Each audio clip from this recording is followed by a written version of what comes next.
કે છુંદામાં છે આપણે ખાંડ નાખી દીધી હતી, પછી આજે આખો દિવસ એક દિવસ રાખ્યું ને, આખી રાત રાખ્યું, ખાંડ ઓગળી ગઈ છે.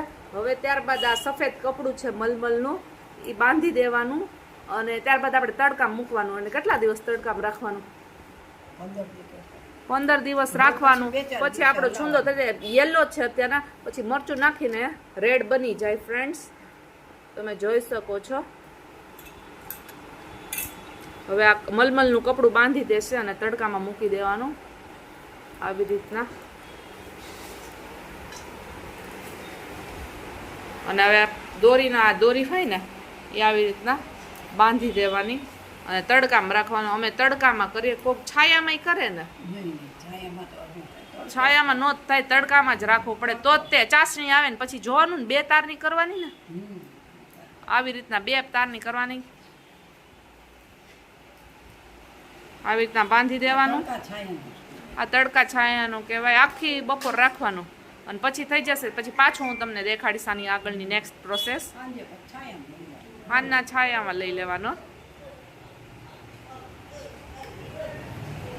બંધાઈ ગયું છે દોરી.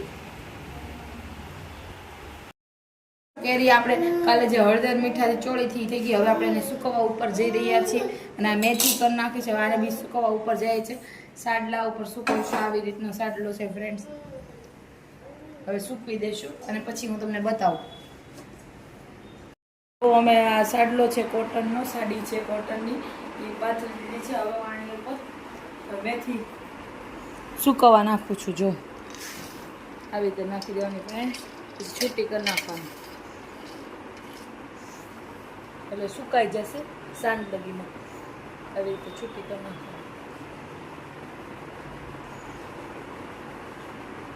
આમ અમે નીચે સુકવીએ, પણ મિતાંશ નાનો છે એટલે અમે આવી રીતે આ વખતે સુકવી છે. એટલે અમે બેડ ઉપર નથી સુકવતા, પણ હવે આ વખતે સુકવી આવી રીતે.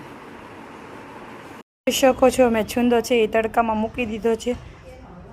આવી રીતે મૂકી દેવાનો તડકો. 15 દિવસ લાગશે, જોતું રહેવાનું. ચાસણી થઈ જાય તો પછી લઈ લેવાનું. અત્યારે તડકો બહુ આવે છે તો થઈ જશે. તમે જોઈ શકો છો આ હવે આપણે કેરી છે એ ગોઠવી રહ્યા છીએ. જો ફ્રેન્ડ્સ, મેથી ગોઠવાઈ ગઈ છે અને હવે કેરી ગોઠવી રહ્યા છે. આવી રીતે ગોઠવવાની ફ્રેન્ડ્સ.